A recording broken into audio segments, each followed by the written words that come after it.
Hello guys, in today's video I'm gonna show you how to manage who can chat with you in app on your account on Roblox, easy and quick. First click here and now click settings. Now click privacy, and here as you see you will find who can chat with me in app. Just click on it. Here you can manage who can chat with you in app, and that's it. That's how to manage who can chat with you in app on your account on Roblox, easy and quick.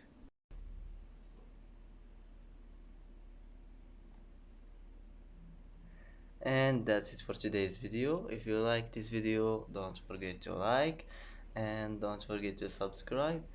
I hope this video is helpful for you, and thanks for watching until the end, and see you in the next video.